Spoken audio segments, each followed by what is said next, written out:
Okay, good morning, student. Good morning, sir. Okay, thank you.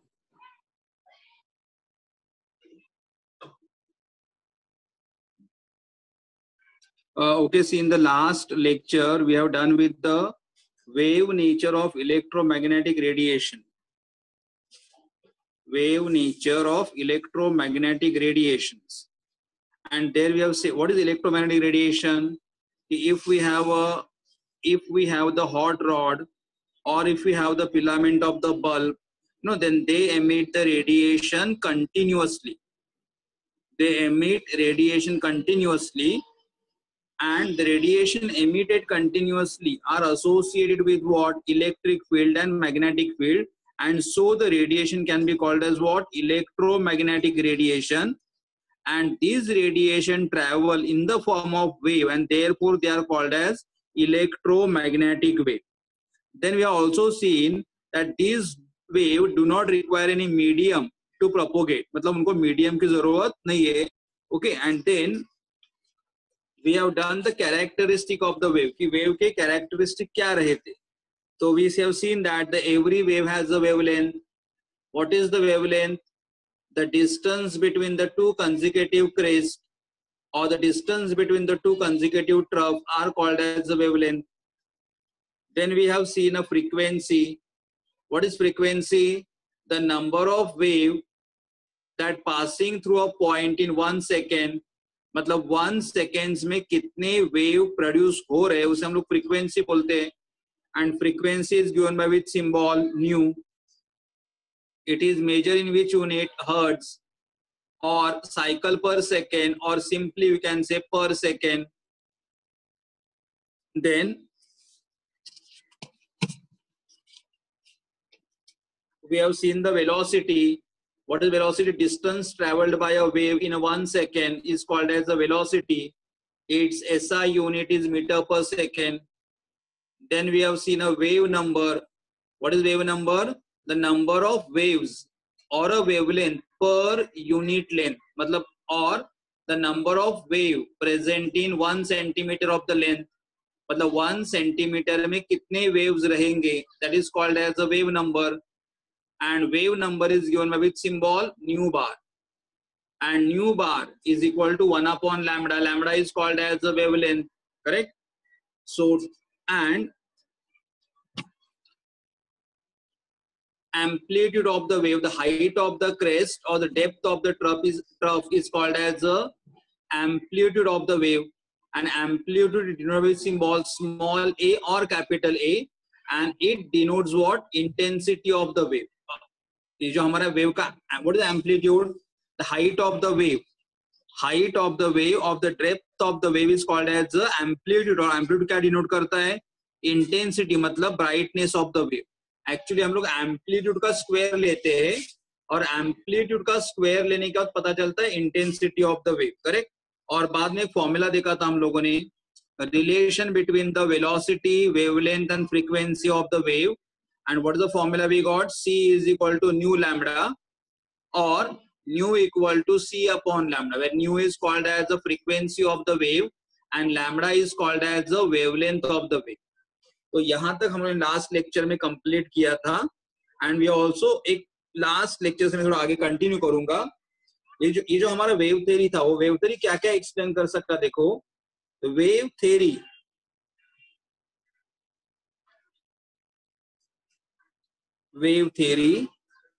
was able to explain, हमारा wave theory कौन कौन सी चीजें explain कर सका. The wave theory was able to explain the first thing, that is spectrum of sunlight. Last lecture में मैंने इसके बारे में बात किया था, स्पेक्ट्रम ऑफ सनलाइट. अभी स्पेक्ट्रम ऑफ सनलाइट मतलब क्या है? देखो यहाँ पे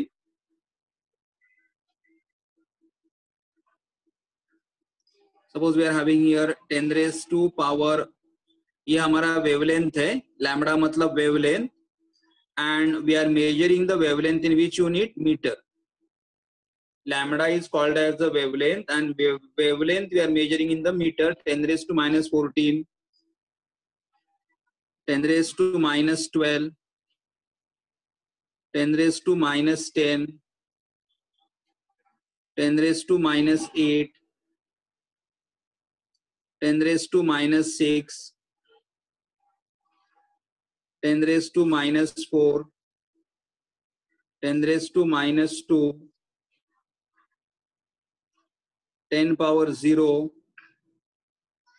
10 power plus 2 and 10 power plus 4. ये जो हमारे रेडिएशन है उनका वेवलेंथ है, और वेवलेंथ किसमें लिख रहे हैं हम लोग? मीटर में। अब ये जिस रेडिएशन का wavelength 10 raise to minus 14 metre है, वहां पे नॉर्मली कौन से रेज हमें मिलेंगे? Cosmic rays. Then here will have the gamma rays, X rays, UV rays, visible rays, IR. ये दोनों आईआर के लिए आते हैं। आईआर मतलब infrared, infrared. then we can say here microwave, and then we can say here radio wave. मतलब जो हमारे पास सनलाइट जो आता है, सनलाइट में ये सारे टाइप्स के रेज है। मतलब कोई रेज है जिनका वेवलेंथ है 10 रेज टू माइनस 14 मीटर, मतलब वेवलेंथ बहुत ही स्मॉल है। और कोई रेज है जिनका वेवलेंथ, एक मिनट स्टूडेंट, जिनका वेवलेंथ कितना दिया हुआ है? 10 रेज टू प्लस 2 प्लस 4 है, मतलब ये रेडियो वेव्स वगैरह है। तो इसका मतलब हमारे सनलाइट में अलग अलग टाइप के रेज है जिनका wavelength 10 raise to minus 14 metre से 10 रेज टू प्लस 4 तक डिक्रीज हो रहा है, सॉरी इंक्रीज हो रहा है wavelength. And we know that wavelength and frequency are inversely proportional. Wavelength, यहाँ पे देखो फॉर्मूला किया था हम लोगों ने, wavelength and frequency are inversely proportional. तो वेवलेंथ अगर इंक्रीज हो रहा है तो frequency will go on decreasing. Wave का वेवलेंथ अगर इंक्रीज हो रहा है तो फ्रीक्वेंसी गोज ऑन डिक्रीजिंग। तो अगर मुझे यहाँ पे उनका फ्रीक्वेंसी लिखना है तो जरूरी नहीं लिखना, अगर फ्रीक्वेंसी आपको लिखना रहेगा तो फ्रीक्वेंसी, इनका फ्रीक्वेंसी आएगा 10 रेज टू पावर 24, ऐसा मतलब डिक्रीज हो जाएगा। यहाँ पे विजिबल का फ्रीक्वेंसी किसमें मेजर करते हैं हम लोग? पर सेकेंड। विजिबल का फ्रीक्वेंसी कितना आ जाएगा? 10 रेज टू 14, और यहाँ पे लास्ट में फ्रीक्वेंसी कितना आएगा? 10 रेज टू पावर 4। मतलब what we see, the frequency goes on decreasing. मतलब वेवलेंथ अगर इंक्रीज हो जाएगा तो frequency goes on decreasing, because wavelength and frequency are inversely proportional to each other. तो ये सारे रेडिएशन हमारे सनलाइट से हमें मिलते हैं। देखो कॉस्मिक रेज जो है उनका वेवलेंथ बहुत ही स्मॉल है और उनका फ्रीक्वेंसी बहुत ही ज्यादा है, इसलिए cosmic rays, gamma rays are harmful to us, ये हमारे लिए हार्मफुल है। लेकिन अगर हम रेडियो वेव की बात करेंगे तो रेडियो वेव जो हमारे लिए है वो नॉर्मली हमारे मोबाइल से जो रेडिएशन वगैरह आते हैं ना, मोबाइल से, टॉवर से, वो हमारे लिए इतने हार्मफुल नहीं है। इसके बारे में तो हमारा जो वेव थ्योरी था, wave theory was able to explain the spectrum of the sunlight. Okay, तो सनलाइट से उसके बाद ये जो विजिबल है कि मतलब ये सारे रेज में से ये रेज जो है वो हम लोग देख सकते हैं, ये रेज, और ये रेज जो है उनका जो वेवलेंथ होता है, मतलब मैं थोड़ा इसे एक्सपांड कर दूंगा,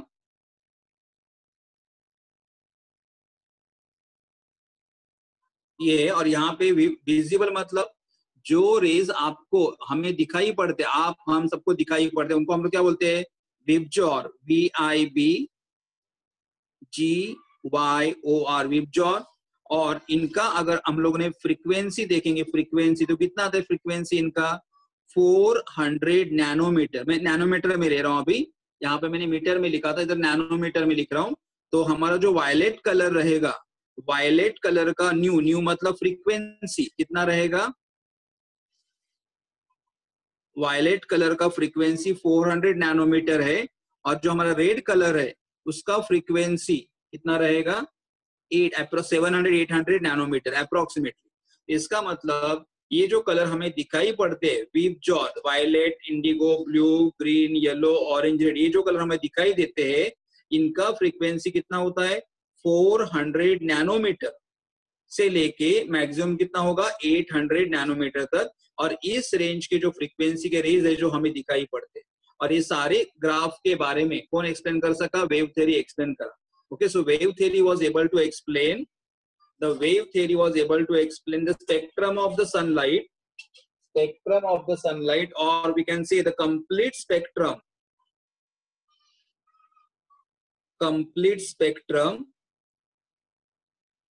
is called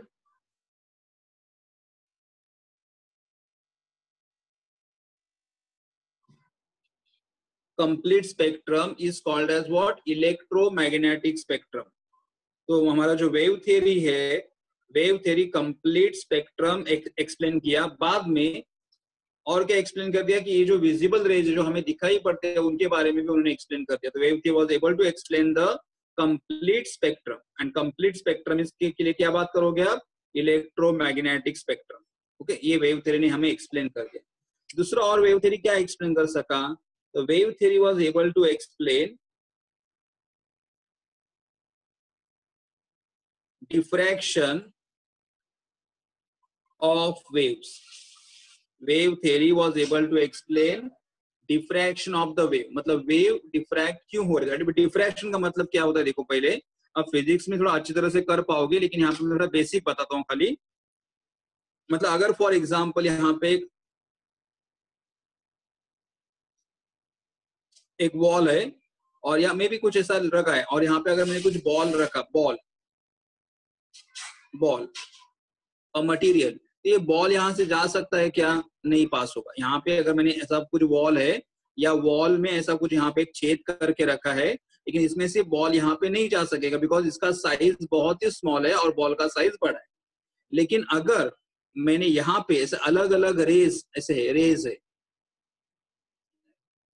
है और यहाँ पे अगर मैंने वॉल में छोटा सा होल करके रखा है, तो यहाँ से रेज निकल के इधर रेज आ सकते हैं। ओके, देखो बॉल यहाँ पे नहीं आ रहा था क्योंकि बॉल इज अ मटीरियल है, बॉल इज अ मटीरियल, तो मटीरियल यहाँ से पास नहीं हो सकता, लेकिन वेव्स यहाँ से पास हो सकते हैं। तो that passing the wave through a small space are called as what, diffraction of the wave. तो हमारा जो वेव थ्योरी था, the wave theory was able to explain the diffraction of the wave. मतलब वेव डिफ्रैक्ट क्यों होते हैं वो उन्होंने बोल दिया, मतलब he was able to explain the diffraction. Second concept is in that only, that is interference of the wave.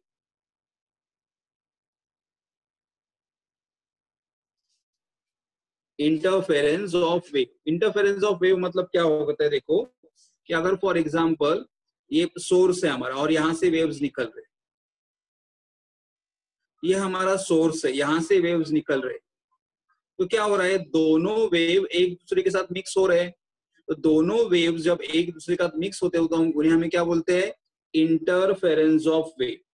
मतलब हमारा जो वेव थ्योरी था, the wave theory was able to explain the diffraction of the wave, the wave theory was able to explain the interference of the wave.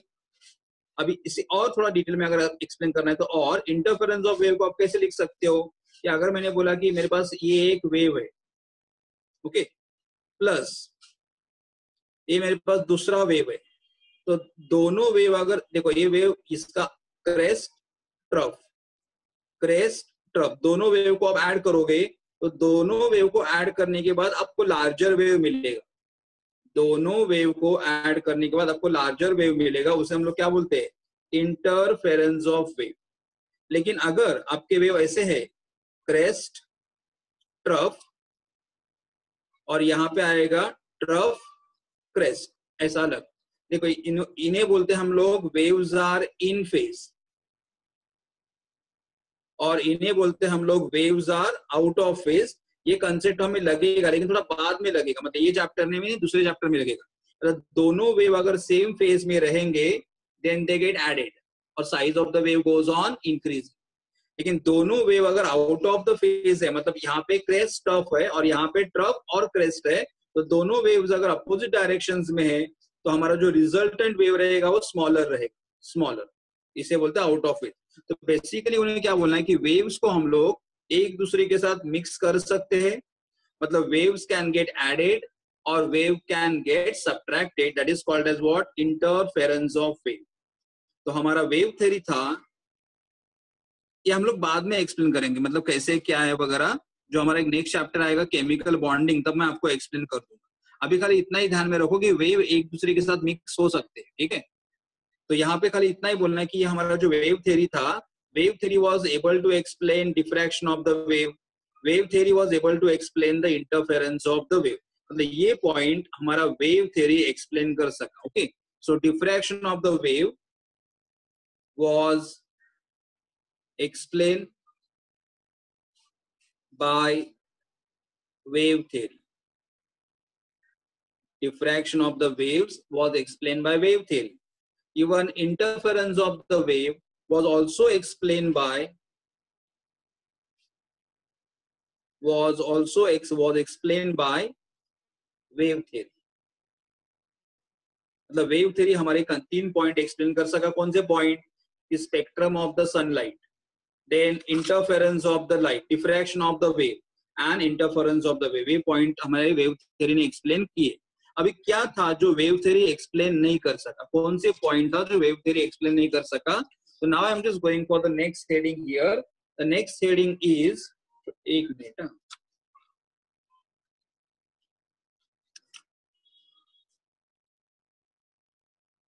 yes, that is limitations of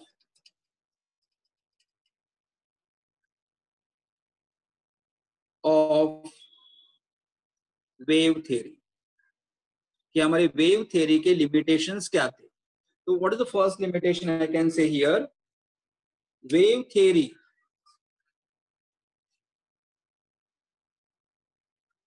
was not able to explain.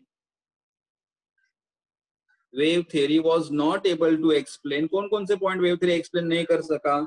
The wave theory was not able to explain black body radiation. Okay. Second, the wave theory was not able to explain photoelectric effect. Wave theory was not able to explain the line spectrum of hydrogen atom.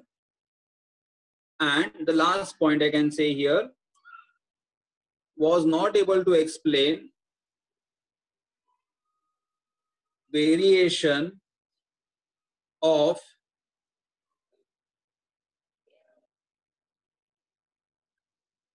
heat capacity of solids as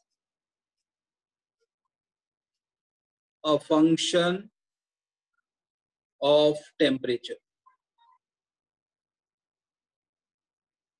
okay, ये सारे point है, मतलब wave theory ने ये point explain नहीं कर सका, जो अभी हम लोग आगे आगे चल के एक्सप्लेन करेंगे। तो वेव थ्योरी कौन कौन से कंसेप्ट एक्सप्लेन नहीं कर पाए?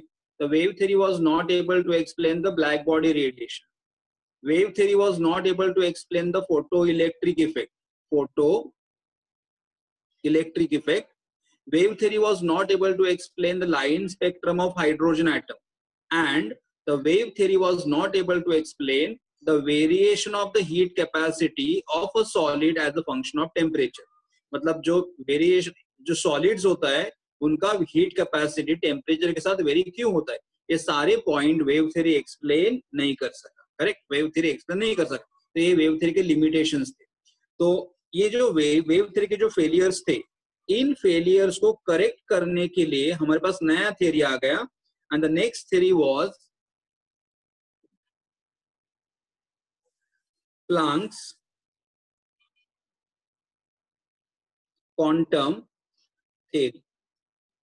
The new theory हाँ, मतलब यहाँ पे लिमिटेशंस थे, मतलब हमने इलेक्ट्रोमैग्नेटिक रेडिएशन को क्या कंसिडर किया था, वेव कंसिडर किया था, और हम लोगों ने क्या बोला था कि wave travel continuously, wave travel continuously, correct.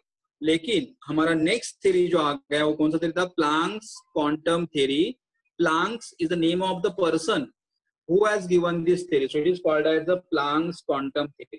Now what are the points or the postulates of the Planck's quantum theory, मतलब Planck's quantum theory हमें क्या बता रहा था और Planck's quantum theory के क्या क्या पॉइंट थे। तो सबसे पहला यहाँ पे पॉइंट था, सबसे पहला the energy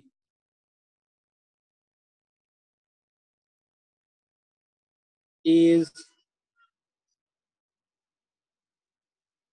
emitted or absorbed, energy is emitted or absorbed, energy is emitted or absorbed not continuously। देखो वेव थ्योरी ने क्या बोला था कि एनर्जी इज एब्जॉर्ब और एमिटेड कंटिन्यूअसली, लेकिन यहाँ पे उन्होंने बोला कि यस जो एनर्जी हमारे पास है या कोई भी सब्सटेंस के पास एनर्जी अगर रहेगा तो एनर्जी इज नॉट एब्जॉर्ब और emitted continuously, energy continuously emit या एब्जॉर्ब नहीं होगा। Okay, the energy is emitted और एब्जॉर्ब नॉट कंटिन्यूअसली, करेक्ट। एक मिनट स्पेलिंग देखता हूँ, कंटिन्यू NUO, yes, continuously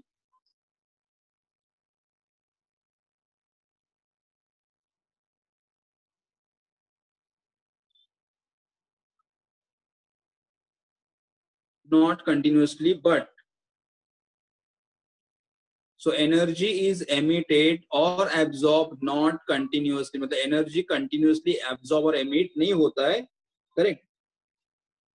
तो कैसे होता है, तो it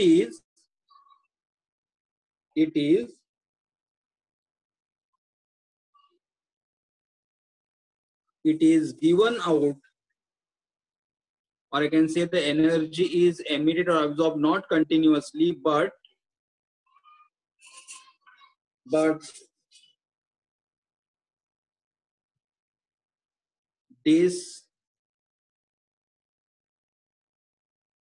discontinuously in the form of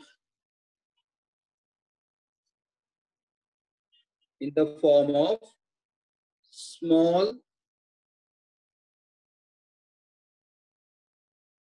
discrete packets, small discrete packets of energy।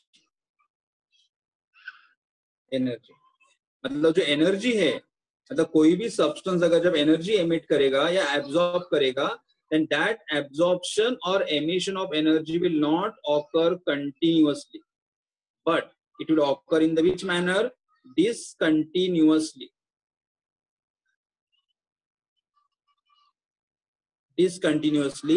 in the form of small discrete packet। मतलब कैसे मालूम है, फॉर एग्जाम्पल यहाँ पे अगर हमारे पास कोई सोर्स है, ये सोर्स है, सोर्स, जब एनर्जी, वेव थ्योरी ने क्या बोला था कि एनर्जी कंटिन्यूअसली एमिट करेगा, लेकिन नहीं, प्लैंक्स क्वांटम थ्योरी ने क्या बोला, energy is given in the form of small packet, ये फर्स्ट पैकेट या सेकेंड पैकेट, बाद में थर्ड पैकेट, फोर्थ पैकेट, मतलब energy will be given in the form of small packet, correct, small packet and discrete, मतलब ये first packet है, ये second packet है, ये थर्ड पैकेट है, ये फोर्थ पैकेट, ऐसे स्मॉल पैकेट में एनर्जी क्या होगा, either it will be emitted or it will be absorbed। And so here each packet of energy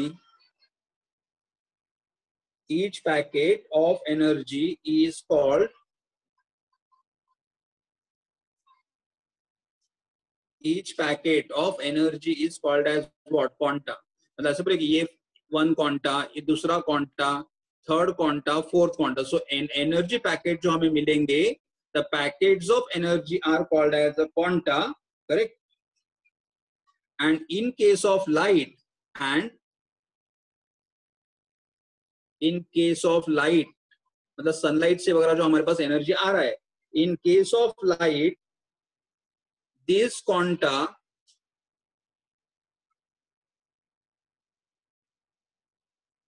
are called as photon, are called as a photon. मतलब अगर हमारे पास कोई hot substance है या कोई बल्ब है, तो बल्ब से अगर हमारे पास एनर्जी आ रहा है और बल्ब से अगर एनर्जी स्मॉल स्मॉल पैकेट में आ रहा है तो उसे क्या बोलोगे? Photon.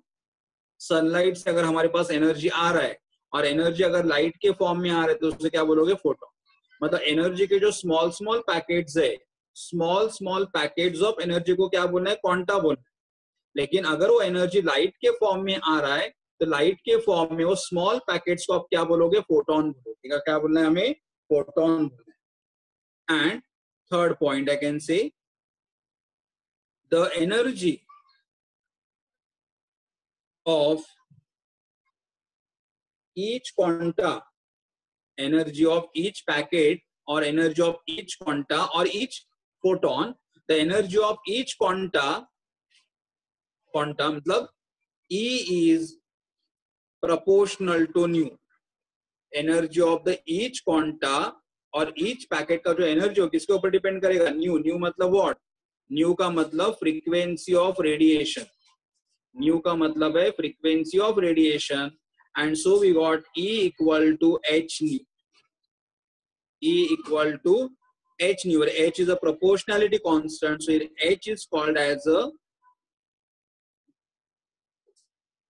Planck's. H is called as a Planck's constant. क्योंकि प्लांक्स ने डिस्कवर किया था, इसलिए क्या नाम दिया उनको? Planck's constant. और उनका प्लांक्स कांस्टेंट का वैल्यू कितना होता है? 6.626 into 10⁻⁻34 joule second.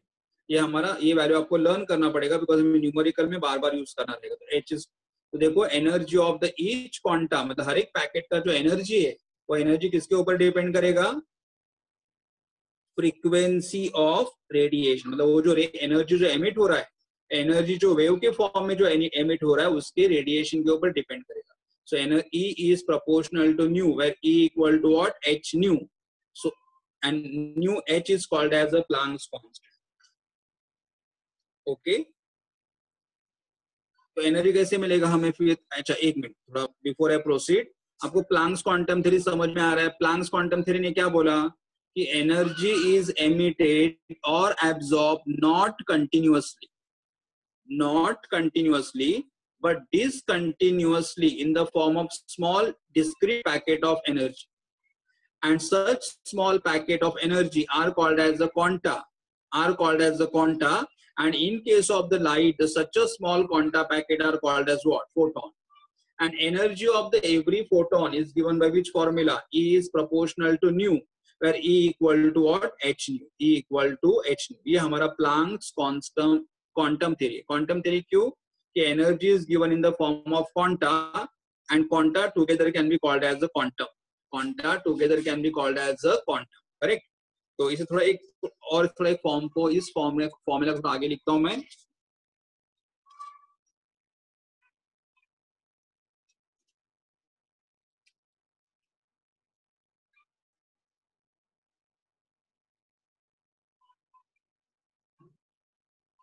Okay, and so here I'll write down the next point. Black body radiation मैंने एक्सप्लेन करना बाकी है, नेक्स्ट लेक्चर में हो जाएगा. आज नहीं हो पाएगा black body radiation, next lecture में हम लोग कर सकते हैं. Then here I will write down here the next point. 4, the energy of each packet can be like, you know, energy of the each packet is given by which formula? H nu. h nu मतलब 1 h nu, so I can say energy of the each packet can be like what, h nu मतलब 1 packet, 2 h nu मतलब second pack 2 packets, 3 h nu मतलब 3 packet. So energy will be given in the form of small packet. ये हमारा 1 packet है, ये 2 packet है, ये 3 packets है. So therefore we can say energy is given in the form of n h nu. n h n मतलब integer, n can be 1, n can be 2 or n can be 3. So where n is called as integer.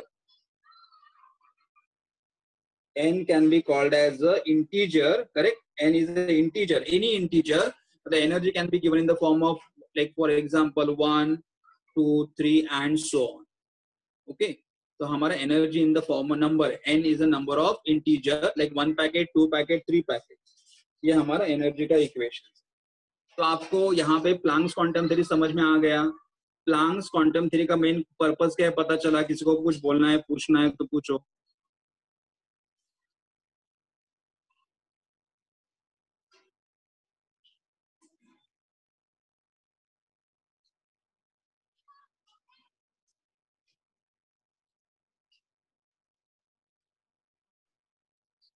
Okay नहीं, आपको समझ में आ रहा है कि नहीं आ रहा है, पहले वो बोलो. Yes.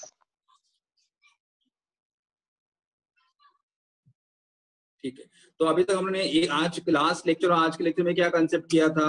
लास्ट लेक्चर में बोला था कि rays are electromagnetic radiation travel in the form of wave but continuously. और आज हम लोगों ने प्लांक्स क्वांटम थ्योरी में क्या बोला कि जो रेडिएशंस है they are not given out continuously but they are given in the small packet and small packet are called as a quanta. Okay, तो यहाँ भी हम लोग न्यूमेरिकल करेंगे जो वेव थ्योरी के ऊपर भी बेस है और प्लांक्स क्वांटम थ्योरी के ऊपर भी बेस. तो will just start with the numerical. हर एक दो न्यूमेरिकल हर टाइप के करेंगे. Okay, so I am just going to the numerical.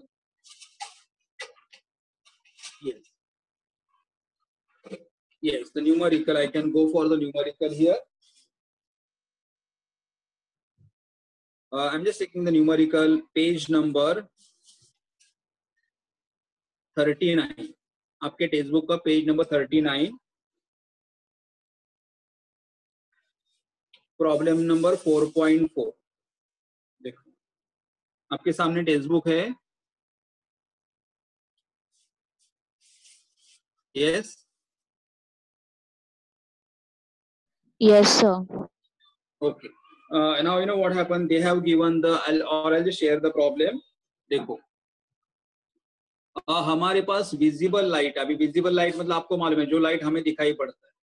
हमारे पास विजिबल लाइट है और विजिबल लाइट का वेवलेंथ दिया हुआ है. कितना वेवलेंथ है? 400 नैनोमीटर से लेके 750 nanometre. 400 nanometre is a violet colour, 750 nanometre is a red colour. और express the wavelength in terms of frequency. मतलब जो हमें वेवलेंथ दिया हुआ है, वेवलेंथ से क्या फाइंड आउट करना है? हमें फ्रीक्वेंसी फाइंड आउट करना है. और उन्हें 1 नैनोमीटर को अगर आपको मीटर में कन्वर्ट करना रहेगा तो 10⁻⁹. ठीक है, तो सबसे पहले उन्हें क्या दिया है? They have given the visible light. yes visible. what is visible light? The light which we can able to see are called as the visible light. visible light में जो उन्हें वायलेट कलर दिया हुआ है, the wavelength of the violet color, lambda का मतलब wavelength of the violet color, the wavelength of the violet color is 400 nanometer. तो अगर मुझे मीटर में कन्वर्ट करना है तो 400 into 10⁻⁹ मीटर. अगर नैनोमीटर को मीटर में कन्वर्ट करना है तो 10⁻⁹ मीटर. तो I can just write 4 into 10⁻⁷ metre. कैसे आ रहा है पता चल रहा है? 100 मतलब 10 पावर 2, तो 10 power plus 2 and -9, -9 plus 2 is -7. They have given the wavelength of red light. The wavelength of the red light is 750 nanometer. तो 750 नैनोमीटर मतलब 10⁻⁹ मीटर. तो अगर मैंने लिखा 7.5 into 10⁻⁷ मीटर, मतलब मैंने क्या किया? डेसिमल पॉइंट जो यहाँ पे था इधर शिफ्ट कर दिया. तो यहाँ पे भी पावर कितना आएगा? 10⁻⁻+2 +2 एंड -9 इज -. दोनों का वेवलेंथ मेरा, wavelength of the violet light and wavelength of the red light. Now will find out the c. c is the speed of light. Speed of light हमें कितना लेना है? 3 × 10⁸ metre per second. 3 × 10⁸ metre per second. तो अभी हमें find out करना है frequency of the violet light. Frequency किस में मेजर करते हैं? हर्ट्ज. हर्ट्ज को हम लोग क्या बोलते हैं? Per second. And we have to find out the frequency of the red light, hertz, और hertz can be also called as a per second. आपको प्रॉब्लम का डेटा बराबर समझ में आ गया है? प्रॉब्लम का डेटा बराबर समझ में आ रहा है क्या? किसी कोई डाउट है डेटा में? उन्होंने रेड कलर का और वायलेट कलर का हमें वेवलेंथ दिया हुआ है, और वायलेट और रेड कलर का हमें फ्रीक्वेंसी पूछा है. तो हमारे पास फॉर्मूला है. अभी कौन सा फॉर्मूला हमें यूज करना है? The nu equal to c upon lambda. Nu equal to c upon lambda. So frequency of the violet color is equal to c upon the wavelength of the violet color. What is c? 3 × 10⁸. wavelength of the violet color कितना है? wavelength of the violet color 4 × 10⁻⁻7. Okay. अगर आप 3/4 करोगे तो 3/4 मतलब कितना आएगा? 3/4 मतलब 0.075.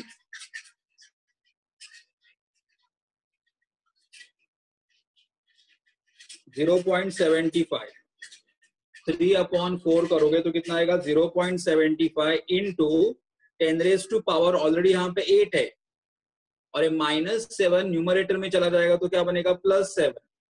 तो here I get 0.75 into 10⁻15. Okay. लेकिन अब ऐसे भी आंसर लिख सकते हो, लेकिन हमारा एक रूल है. आपने अपना केमिस्ट्री का फर्स्ट चैप्टर सेकंड चैप्टर किया रहेगा.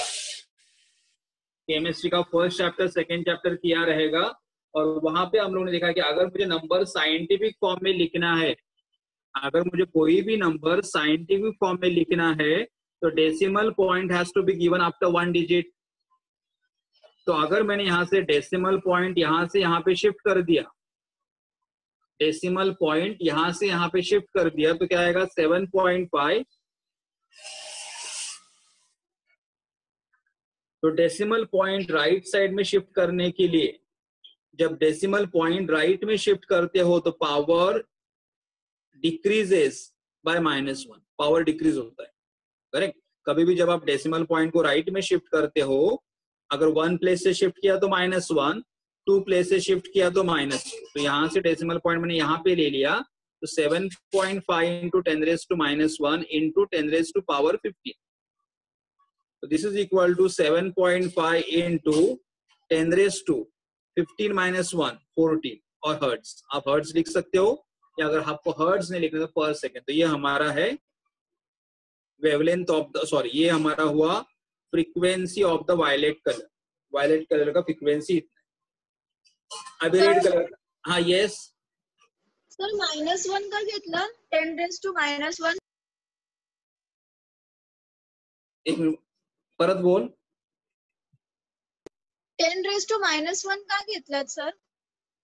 अच्छा, कारण मी डेसिमल पॉइंट हा आधी, एक मिनिट, सॉरी, एक मिनिट. हा नंबर कुठे होता? बस 0.75 बरोबर आहे. आणि इथे नंबर मी काय लिहिलाय? 7.5. मग डेसिमल पॉइंट मी 1 प्लेस राईटला घेतला, बरोबर. आणि डेसिमल जो आपण राईटला शिफ्ट करतो, पॉवर इथे पॉवर 10⁻⁻1 आली. अच्छा अच्छा, कळलं. Thank you sir. ओके ओके, ठीक. Now will go for the next one, the frequency of the red light. Yeah, the nu is equal to c upon lambda. C is the speed of light, 3 × 10⁸. Wavelength of the red light, wavelength of the red light is 7.5 × 10⁻⁻7. देखो यहाँ पे 7.5 × 10⁻⁻7. अगर आप divide करोगे तो यहाँ पे आएगा 3/7.5 इंटू 10⁻². ये +8 है, और -7 ऊपर जाएगा तो क्या बनेगा? +7. अच्छा, एक काम करो, हाँ, ये डिवाइड करोगे तो डायरेक्टली आ जाएगा कितना? ये आएगा 0.4, 3/75 अगर करोगे तो कितना आएगा 0.4 आएगा इंटू 10⁻15, 0.4 इंटू 10⁻15। लेकिन ऐसे भी आंसर रख सकते हो, लेकिन मैं डेसिमल पॉइंट एक प्लेस राइट में लेके जाऊंगा तो यहाँ पे क्या आएगा 4.0 इंटू 10⁻⁻1। डेसिमल पॉइंट एक प्लेस राइट में लेके गया 0.4 इंटू 10⁻15, तो यहाँ पे आंसर आएगा 4 इंटू 10⁻14 हर्ट्ज लिख सकते हो और पर सेकेंड लिख सकते हो। तो इसी तरह में दोनों कलर का फ्रीक्वेंसी मिला, frequency of the violet colour and frequency of the red colour. और कौन सा फॉर्मूला हम लोगों ने यहाँ पे यूज किया है, nu is equal to c upon lambda. What is c? The speed of light. Problem है, आ रहा है समझ में आपको प्रॉब्लम? हाँ सर। Yes. Okay, I'll just go for the next problem.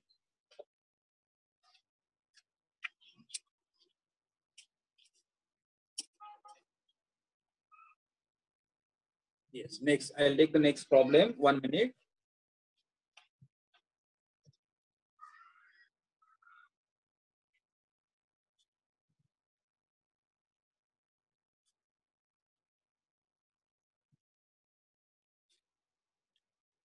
I'll just write here, calculate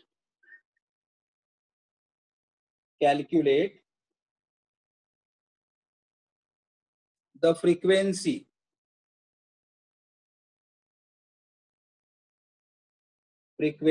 of infrared radiation.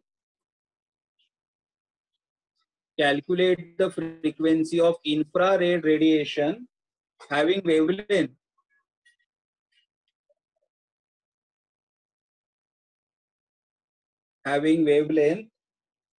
3 into 10⁻6 nanometre. देखो उन्होंने हमें क्या बोला है फाइंड आउट करने के लिए, frequency of infrared find out करना है। फ्रीक्वेंसी का यूनिट क्या रहेगा, हर्ट्ज और पर सेकेंड, दोनों में से कोई एक। वेवलेंथ दिया हुआ है, wavelength of infrared is given, how much it is 3 into 10⁻6 nanometre.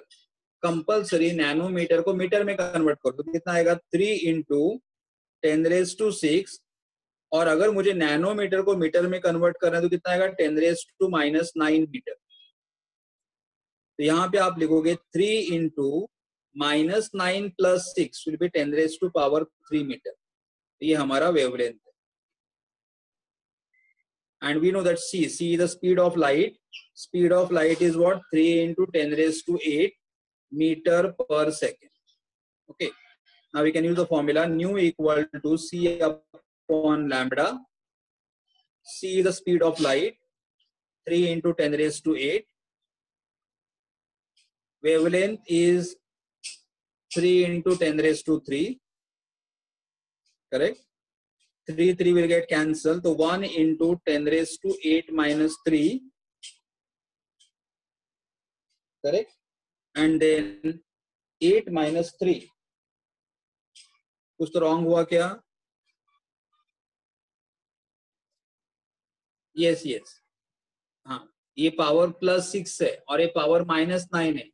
+6 - 9 यहाँ पे आएगा -3। ये हमारा -3। तो -3 जब ऊपर रहेगा तो क्या बनेगा +3। तो here we get 1 into 10⁻11 hertz और पर सेकेंड। तो ये हमारा फ्रीक्वेंसी है।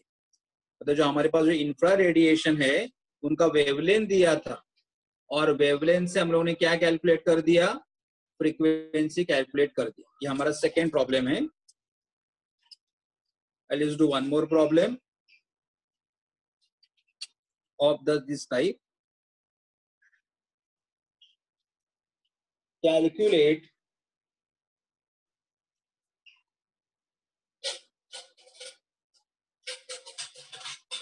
the wave number calculate the wave number of radiations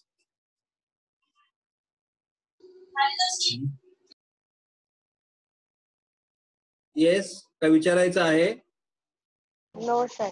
okay calculate the wave number of radiations having a frequency calculate the wave number of radiation having frequency of 4 into 10 raised to 14 hertz देखो हमें यहाँ पे frequency दिया हुआ है अभी frequency दिया हुआ है और हमें क्या कैलकुलेट करना है वेव नंबर अभी वेव नंबर का फॉर्मूला क्या होता है wave number is equal to 1 upon lambda wave number is equal to 1 upon lambda ये फॉर्मूला है तो सबसे पहले मुझे लैम्डा फाइंड आउट करना पड़ेगा तो यहाँ पे फॉर्मूला है हमारे पास nu is equal to c upon lambda nu is equal to c upon lambda तो मैं लैम्डा फाइंड आउट करना है तो यहाँ पे क्या लिखूंगा मैं lambda equal to c upon nu lambda is equal to c nu इधर लिखा तो सी स्पीड ऑफ लाइट कितना दिया हुआ है I'll write here 3 into 10 raised to 8 metre per second frequency कितना दिया हुआ है 4 into 10 raised to 14 hertz okay अगर मैं 3 अपॉन 4 करूंगा तो अभी 3 अपॉन 4 हमने देखा 0 पॉइंट या ऐसे ही रखो 3 upon 4 lambda is equal to 3 upon 4 into 10 raise to 8 और ये प्लस 14 ऊपर जाएगा तो क्या बनेगा minus 14 so lambda is equal to 3 upon 4 into 10 raise to 14 minus 8 will be minus 6 ये हमारा वेवलेंथ है और वेवलेंथ मीटर में आ जाएगा ये हमारा वेवलेंथ है अगर आपको डिवाइड करना डिवाइड भी कर सकते हो लेकिन मैं ऐसा लिख रहा हूँ 3 अपॉन 4 और 3 अपॉन 4 मतलब कितना आएगा 0 ठीक है ऐसे रहने तो 3 upon 4 into 10 raise to minus 6 metre क्योंकि मुझे वेवलेंथ नहीं चाहिए मुझे क्या लिखना है वेव नंबर निकालना है wave number is equal to 1 upon lambda okay तो 1 minute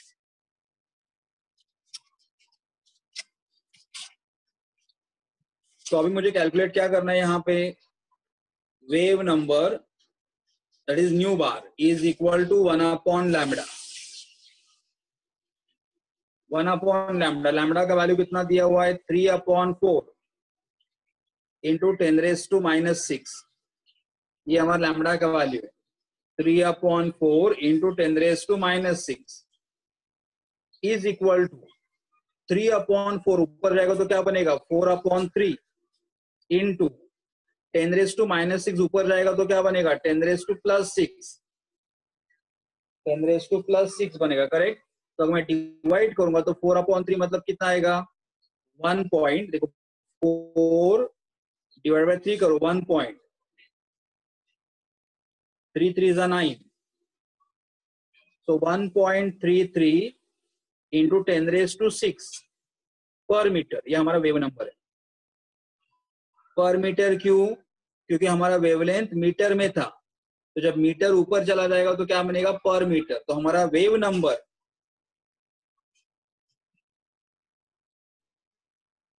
number is equal to 1.33 into 10 raise to 6 per metre ये हमारा वेव नंबर आ गया आपको प्रॉब्लम समझ में आ रहे हैं क्या यस किसी को कुछ पूछना है इस प्रॉब्लम के बारे में ओके ठीक है तो अभी मैं नेक्स्ट टाइप का प्रॉब्लम करूंगा जो प्रॉब्लम प्लांक्स क्वांटम थ्योरी के ऊपर है तो प्रॉब्लम बेस्ड ऑन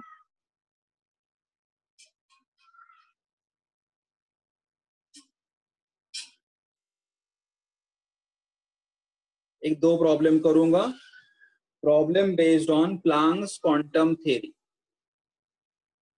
और प्लांक्स का इक्वेशन क्या था E equal to H nu ये प्लांक्स का इक्वेशन करेक्ट और इसके ऊपर का प्रॉब्लम देखो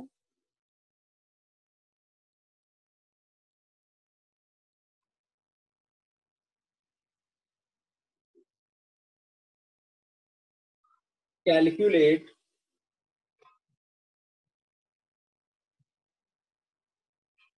the frequency and energy. Calculate the frequency and energy of a photon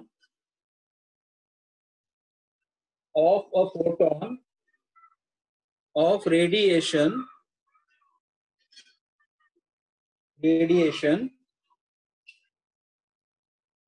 having wavelength 6000 angstrom. देखो उन्होंने क्या बोला यहाँ पे, कैलकुलेट फ्रीक्वेंसी, हमें फ्रीक्वेंसी कैलकुलेट करना है, हमें एनर्जी कैलकुलेट करना है ऑफ फोटोन, द लाइट जो है उस लाइट का फ्रीक्वेंसी और लाइट का एनर्जी कैलकुलेट करना है, और उसका वेवलेंथ दिया हुआ है, वेवलेंथ कितना दिया हुआ है 6000 एंगस्ट्रॉम। तो अब सबसे पहले wavelength is equal to 6000 angstrom, तो एंगस्ट्रॉम को आपको मीटर में कन्वर्ट करना है, तो कैसे मीटर में आएगा 6000 and 1 angstrom is equal to 10 raised to minus 10 metre. ये सारे कन्वर्जन आपको लर्न करने। 1 angstrom is equal to 10 raised to minus 10 metre, इसका मतलब यहाँ पे आएगा 6 into 10 raised to minus 7 metre. कैसे आया ये 1000 मतलब 10 raised to power plus 3, 10 raised to power plus 3 और ये minus 10 plus 3 minus 10 is minus 7, तो ये हमारा वेवलेंथ है। अभी अगर वेवलेंथ मालूम रहेगा, स्पीड ऑफ द लाइट तो हमें मालूम है 3 into 10 raised to 8 metre per second speed of the light. तो इससे हम लोग फाइंड आउट कर सकते हैं frequency nu equal to c upon lambda, nu equal to c upon lambda. What is the value of the c? 3 into 10 raised to 8, lambda 6 into 10 raised to minus 7, 3 upon 6 मतलब 1 upon 2, 1 upon 2 मतलब 0.5, तो here I write 0.5 into ये -7 ऊपर जाएगा तो क्या बनेगा +7, तो यहाँ पे आएगा 10 raised to 15। देखो समझ में आ रहा है क्या? ये आएगा 3 upon 6 is 1 upon 2 and 1 upon 2 is 0.5। ये -7 ऊपर जाएगा तो क्या बनेगा +7 एंड +8 15।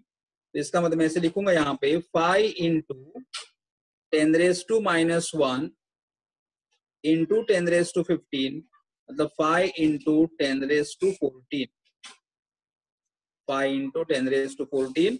और फ्रीक्वेंसी है, फ्रीक्वेंसी किसमें मेजर करोगे, पर सेकेंड में या हर्ट्ज में?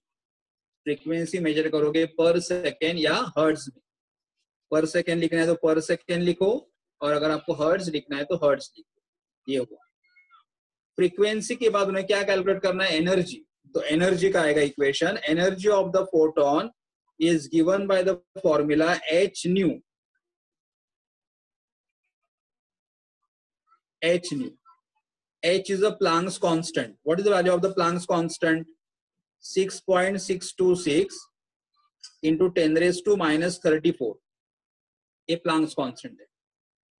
न्यू मतलब फ्रीक्वेंसी, फ्रीक्वेंसी कितना है हमारा 5 into 10 raised to 14। अभी देखो एनर्जी का यूनिट क्या आएगा, एनर्जी का यूनिट प्लांक्स कांस्टेंट का यूनिट है, प्लांक्स कांस्टेंट जो हमारा उसका यूनिट है जूल सेकेंड, और हमारा जो फ्रीक्वेंसी है उसका यूनिट है पर सेकेंड। एच का यूनिट जूल सेकेंड, फ्रीक्वेंसी का यूनिट पर सेकेंड। तो सेकेंड सेकेंड कैंसिल, क्योंकि यहाँ पे सेकेंड का पावर +1 और यहाँ पे सेकेंड का पावर -1, तो सेकेंड सेकेंड कैंसिल। हमारी एनर्जी जो यहाँ पे मुझे मिलेगा उस एनर्जी का यूनिट क्या आएगा, जूल। तो see remember here energy is measure in which unit, joule. तो अभी मुझे क्या करना पड़ेगा, ये दो नंबर 6.626 को 5 से मल्टीप्लाई करना पड़ेगा।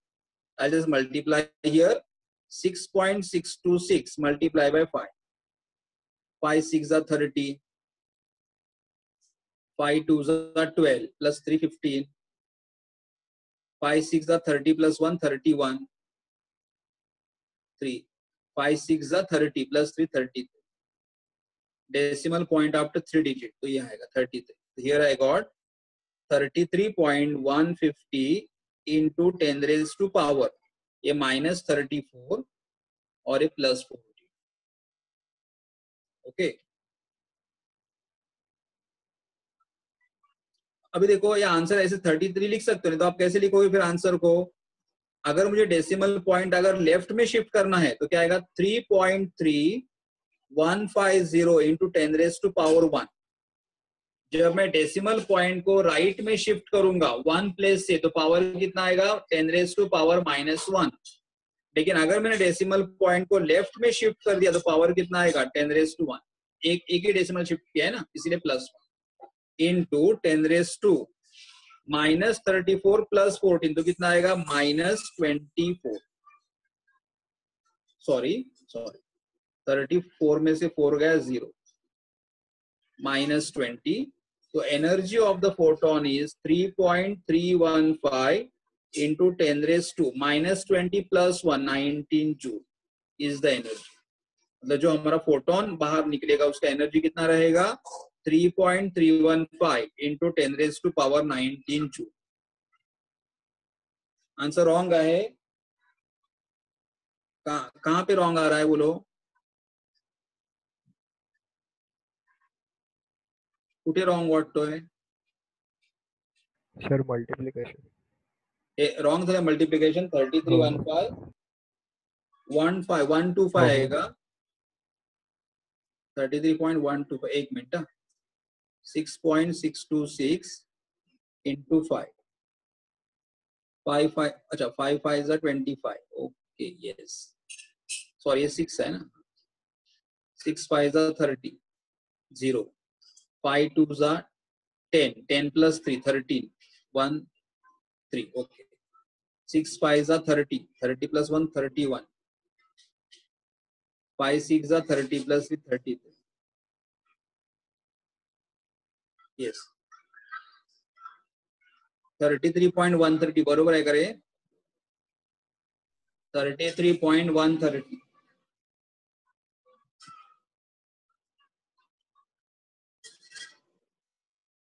ओके ओके ओके सर लास्टला 10⁻⁻19 है। हाँ yes yes yes so 33.13 33.13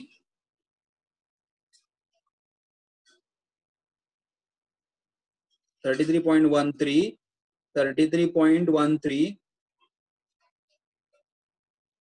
okay 33.13 into 10⁻⁻19 joule okay 33.13 into 10⁻⁻19 joule okay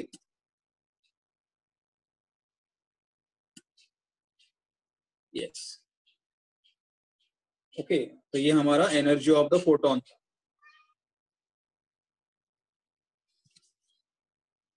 आपको समझ में आ रहा है प्रॉब्लम? अभी टेक्स्ट बुक का खाली प्रॉब्लम देखो आप, टेक्स्ट बुक का एक प्रॉब्लम है parameters of the blue and the red light are. Blue light का फ्रीक्वेंसी 400 नैनोमीटर है और रेड लाइट का फ्रीक्वेंसी 750 नैनोमीटर है। Which of the two is the higher energy? दोनों में से किसका एनर्जी हायर रहेगा? ओके तो जस्ट सॉल्व दैट और देन विल स्टॉप। देखो उन्होंने क्या बोला है page number 40 problem number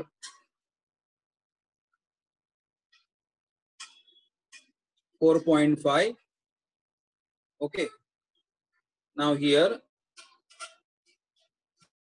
blue light का वेवलेंथ दिया है तो wavelength of the blue light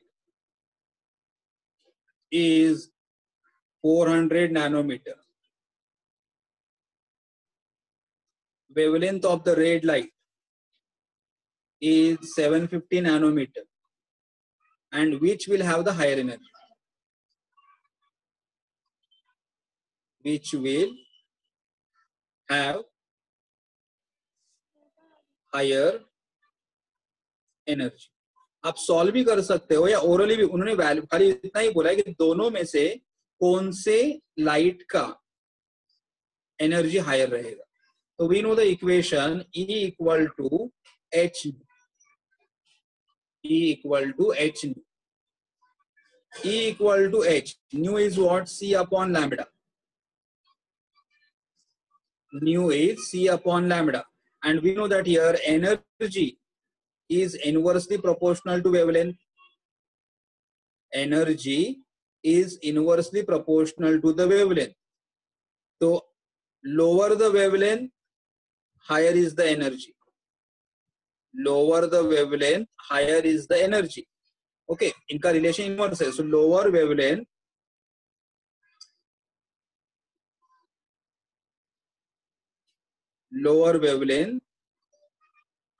will have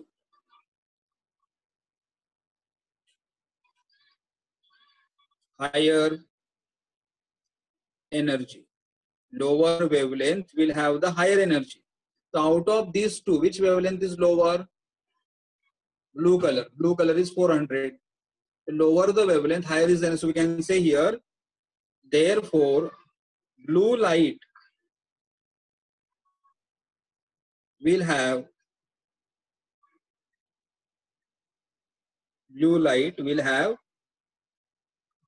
higher energy. मतलब सोलर, हाँ, अगर उन्होंने बोला एनर्जी कैलकुलेट करो तो हमें ये फॉर्मूला यूज करना पड़ेगा और फिर ये, पर उन्होंने एनर्जी कैलकुलेट करने के लिए नहीं बोला, उन्होंने खाली क्या बोला, दोनों कलर में से कौन से कलर का एनर्जी ज्यादा रहेगा.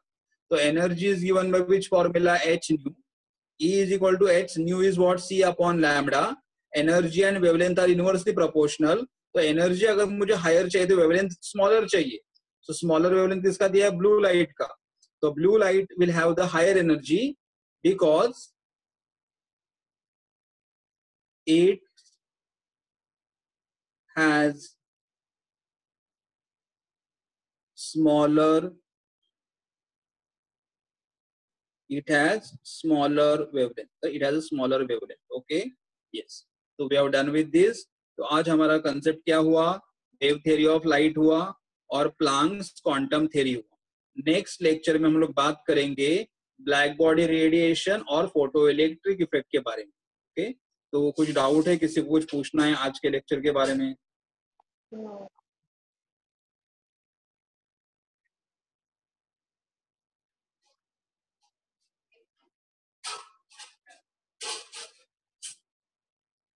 ओके, नहीं है, ठीक है. तो आज मैं एक काम करता हूँ, सर ने आपको जो मल्टीपल चॉइस क्वेश्चन के जो नोट्स दिए उनके मैंने ऑलरेडी आपको क्वेश्चंस दिए हैं.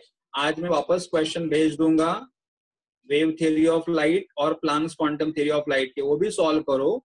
और एक नेक्स्ट वीक में मैं प्रॉपर एक नया अलग लेक्चर लूंगा उसके लिए, खाली एमसीक्यू सॉल्व करने के लिए, क्योंकि क्या हो रहा है, बहुत सारे बच्चे सॉल्व नहीं कर रहे. तो एक प्रॉपर 1 आवर का लेक्चर लूंगा वो डाउट सॉल्व करने के लिए. तो आज मैं आपको जो क्वेश्चन भेज रहा हूँ आप प्लीज सॉल्व करो एक प्रॉपर नोटबुक में. तो आज के पार्ट में न्यूमेरिकल्स वगैरह है, ठीक है, भेज दूंगा आपको आज मीटिंग पर. ठीक है, ओके, विल एंड हियर. हाँ, किसी को डाउट है तो पूछो, नहीं तो मैं विष्णु सर को होस्ट कर रहा हूँ.